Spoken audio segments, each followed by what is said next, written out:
Bob Stoops is in the XFL, and we're going to talk about it, and all that's coming up after the bumper. What do you mean you don't subscribe to my son's YouTube channel?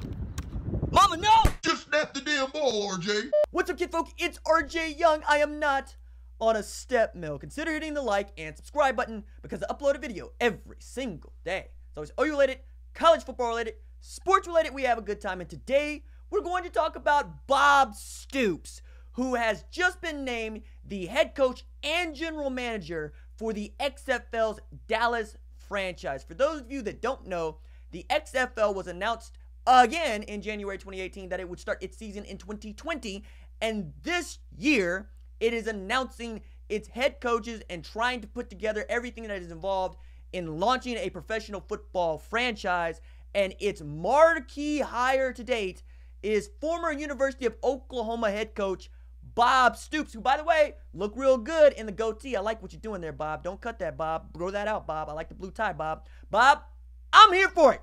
I'm so excited. I reserved tickets, season tickets, for the XFL's Dallas franchise for my parents because I am the greatest son of all time. You're finishing second, Denise, but also because I might actually want to pick up one of those tickets and go down there to see the game myself. Now, this was actually a very good stunt pulled by the XFL. They streamed their press conference live on Twitter, on Facebook, and YouTube, and they were very smart to not take questions during the live stream like I take questions during a live stream, because apparently I'm an idiot, because they got away with walking up to a podium and talking for a few minutes and leaving and then saying that's that. But one of the things that I took away from this is that the city of Arlington is all in on this. And Mayor Jeff Williams must be the first person to put WrestleMania and Dallas Cowboys in the same sentence while talking about the XFL.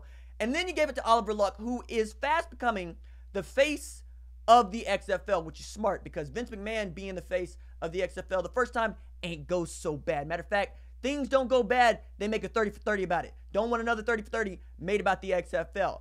But Oliver Luck oozes professionalism in the sporting arena, and his background and his backstory is remarkable. Talk about a guy who played quarterback in the league, worked as an executive with the NCAA, worked for the Houston Dynamo, worked in NFL Europe, has tremendous pedigree, also sired Andrew Luck, who you might have just learned won NFL Comeback Player of the Year and is a starting quarterback for the Indianapolis Colts, and for a lot of people, one of the better quarterbacks in the league.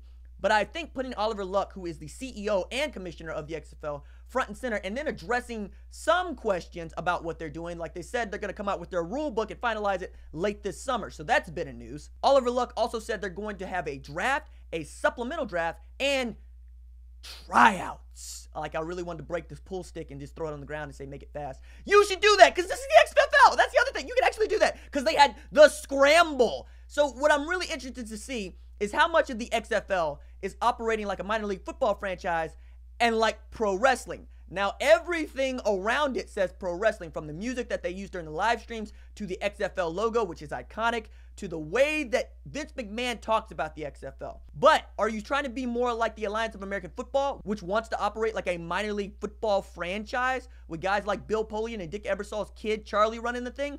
Or do you want to be the XFL? Now, obviously, they see the Alliance as a direct competitor because they did their press conference with their marquee hire the same day, the same weekend that the Alliance is going to start playing football games. And they got some names out there, like Mike Vick as an offensive coordinator. I'm here for that. That's cool. Troy Polamalu as a director of player development. I'm here for that. I think that's cool. But again, as they continue to make hires, it's going to be really interesting because you got Steve Spurrier in one league and you got Bob Stoops in the other, to say nothing of who else you might be able to hire at these other cities and these other sites. Now, obviously, I'm all in as an XFL Dallas fan. I already got apparel coming to the house because I'm like that. Also, found some old school He Hate Me jersey that I'm probably going to try to get. But I all want to see, is that stuff going to happen, right? Because the last thing that you really want to do is run all this out, have the professional look, have everybody behind it, and then have kind of showing that you had the first time with Dick Ebersol and Vince McMahon running things, where you had a great football game going on and the lights literally went out. You had a blimp crash onto the floor outside of an NFL stadium. You don't want any of that. And I think trying to make everybody understand that this is not the NFL and we're not competing with the NFL anymore is also a good step.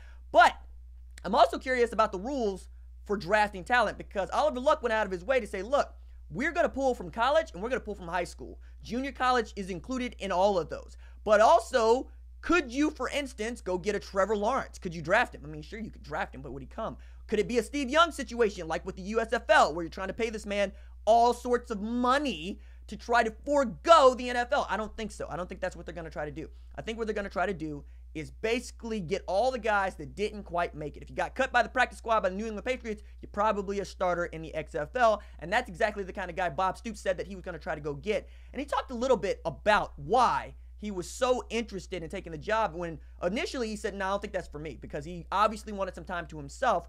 But thinking about it, he lives just down the road in Norman. He has a house there. He has 3 children that are in school at the University of Oklahoma. And if Carol Stoops, his wife, is on board, that means that everybody's on board, because if mama ain't happy, ain't nobody happy.